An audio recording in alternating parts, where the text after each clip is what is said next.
I just came across a video that claims to break down how the United States and Israel tracked down Khamenei and eliminated him. But is it true?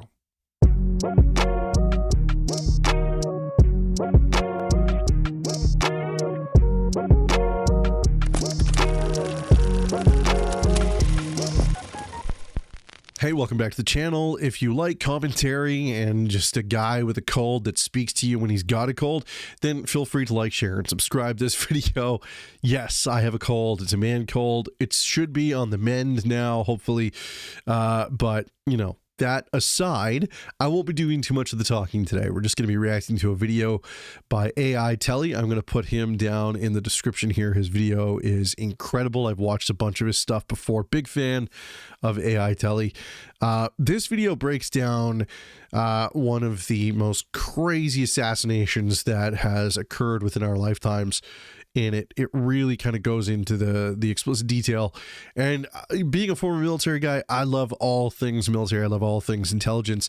I was never in the intelligence community. I was a medic. You know, I didn't do all that stuff. But it fascinates me, the fact that we can, that bureaucratic Borgs like military can come together to do something like this. Is crazy. To coordinate with a whole other country, to coordinate with other assets within the military is nuts. So we are going to be recording to that, or watching this together. Yeah, reacting to it together. That's the word I'm trying to say. I'm sick. Leave me alone. Just give me a break. You may notice I've changed my frame here. I hope you like it. There's little Jerry Seinfeld in the corner. I love Jerry, so I figured little Jerry plushie is the way to go. And also the like and subscribe button right there if you want to be visually reminded to always hit that subscribe button, because that's how this YouTube thing works. And I am, of course, Matthew Heneghan up top there.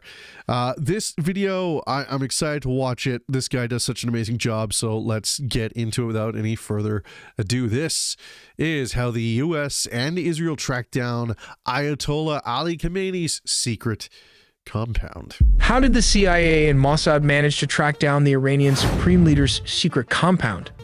It all started around 8 in the morning. CIA tracked some high-level Iranian leaders at this building. First, can we just do a big shout out to how this guy does his videos? Like, look at all these graphics and, you know, these 3D arts. Like, this is not easy. This is crazy. Right in the heart of Tehran. U.S. intelligence shared a critical tip with their Israeli counterparts. For months, they've been quietly hacking into Iranian communication channels using Space Force low-orbit satellites. But pulling off a strike isn't that simple. In the first wave, they had to neutralize a larger number of Iran's anti-air defense systems. This critical step cleared the airspace for a massive strike force of around 200 Israeli jets. But this area is high. 200 Israeli jets. That's, dude, that's like almost blocking out daylight. Could you imagine? Like, you've seen jets overhead, right? Imagine 200 jets. Like, what does that even look like? I can't even think of that. That's crazy. Fortified, so how do you destroy a deeply buried target like this? Well, they use bunker busters. Their delayed fuses punch through deep concrete before detonating. This is part one. How exactly did Israel and the United States manage to assassinate one of the most heavily protected men on the planet? The answer? An unprecedented joint operation. For months, the CIA and elite Israeli units waged a shadowy intelligence war. Using a web of surveillance satellites, intercepted comms, and human spies, they mapped It's crazy that they can do this stuff. Just wild. Utilizing a sophisticated web of low Earth orbit surveillance satellites, intercepted encrypted communications, and highly placed human assets deep within the regime, they painstakingly mapped Ayatollah Ali Khamenei's every movement, security protocol, and daily pattern. The vulnerability, the Pasteur Street Summit. The critical breakthrough came when American intelligence identified a fleeting yet massive vulnerability, a highly classified morning summit. Top-tier Iranian military commanders, security advisors, and political officials were converging on the heavily guarded Pasteur Street compound in the heart of central Tehran. Shielded by layers of urban infrastructure, elite guard details, and what they believed was an impenetrable umbrella of state-of-the-art air defenses. Like the homegrown Baver missiles, as well the S-400 radar system located all over the city. The leadership gathered in a false sense of absolute security. Here comes part two.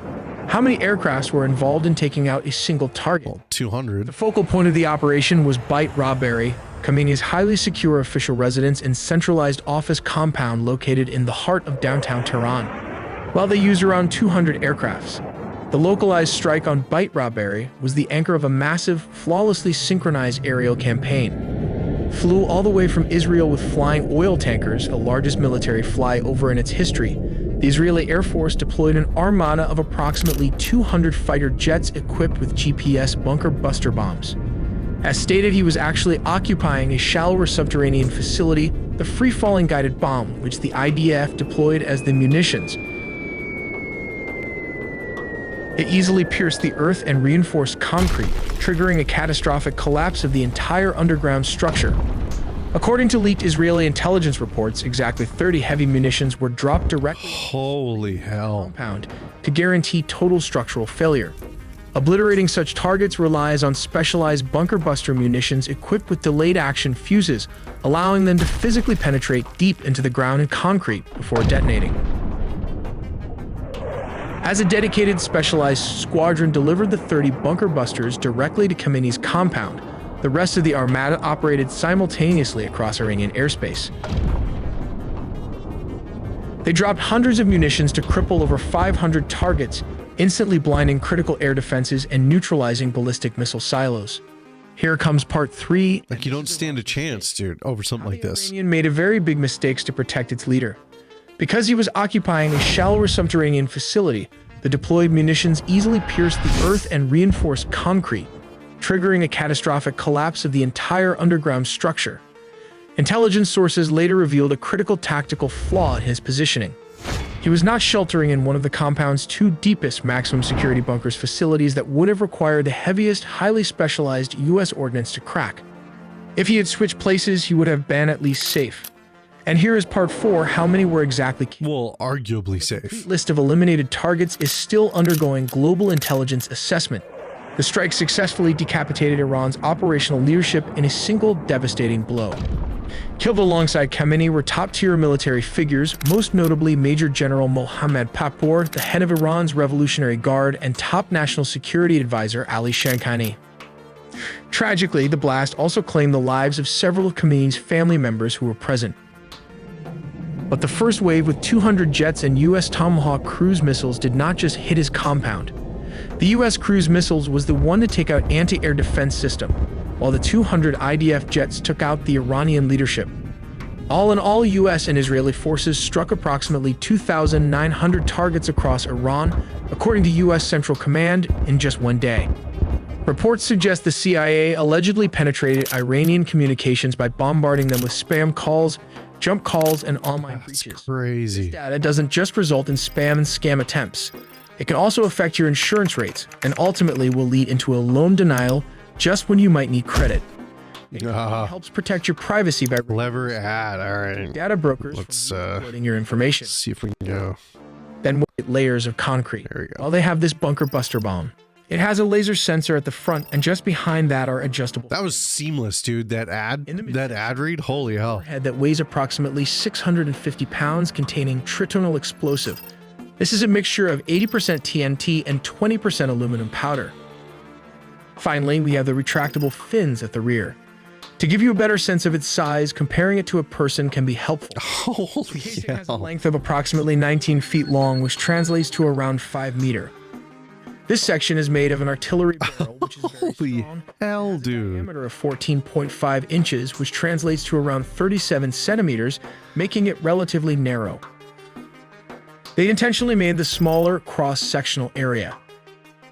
This means the bomb displaces less material, whether earth or concrete, as it penetrates layers of reinforced bunkers or building, thus allowing it to travel further to almost 100 meters. Jeez. At first glance, it appears to be an ordinary 6-story residential building, complete with a solar paneled roof. However, there's more to this structure than meets the eye. What makes this building particularly noteworthy is its underground basement, which is rumored to contain a network of tunnels. These tunnels are believed to serve as emergency escape routes, adding to the site's strategic importance. We've put together a few different scenarios to help you better understand the IDF's assassination tactics. The CIA and IDF would employ spies and agents to gain information on a high-value target. With a clear line of sight, the operative waits for confirmation that the high-value target has arrived at the meeting point. This target reportedly arrived. That's like Mission Impossible stuff. Suburbs for right there. That's crazy. The tip-off was allegedly received by Israeli officials on the afternoon of Saturday, September 27th. A fighter jet was expected to target and illuminate the building using its laser targeting pod, focusing on one of the specific buildings. Subsequently, a dozen of F-15 jets dropped not one but 80 bombs of various types. The tip of the spear would have been the bunker buster bomb that can penetrate through this 6-story building, leveling all 6 structures to the ground and in the process eliminating Hassan Nasrallah in the action. Let's consider scenario 2. If an Iranian spy had not assisted the IDF, a Mossad agent or soldier might have been nearby, confirming Nasrallah's location or possibly illuminating the target with a ground-based laser. In this case, GPS coordinates would have been transmitted to the IDF. Once ready, the F-15 jets would have dropped around 80 bombs of different types, leveling the entire 6-building complex. The reason for dropping so many bombs was to ensure the elimination of a high-value target like Hassan Nasrallah. Unfortunately, the collateral damage resulted in a significant number of innocent civilian casualties, a tragic cost associated with this operation. And finally, we have scenario 3, which is the most likely. Hacking Hezbollah's communication system for the last 5 years to intercept encrypted messages without deploying any agents into Lebanon or Beirut. Upon learning that the Hezbollah leader had arrived at the building, an F-15 fighter jets flew and dropped a barrage of bombs, eliminating the entire leadership inside the underground bunker. Out of the 80 bombs used, the Wait, so... Because I thought he said September back there. But if that was just a slip or whatever. But so Israel and US have taken out Hezbollah and Iran? Like their top brass? Holy hell, dude. Jeez, the intelligence community is scary, man. It is scary, scary good. IDF also deployed the Mark 82 weapon, the Bunker Buster, and the GBU-39, which were part of a purchase valued at around $3 billion from the US. Let's take a look at how this works. Step 1. First, a laser is used to illuminate the target, or GPS guidance is already assigned to it. Step 2. An F-15 jet flies near the illuminated target and the bomb is released. Step 3. Once the bomb is dropped, the guidance system at the front connects with the tail and fins. This enables the bomb to make precise adjustments, guiding it accurately to its target. Step 4.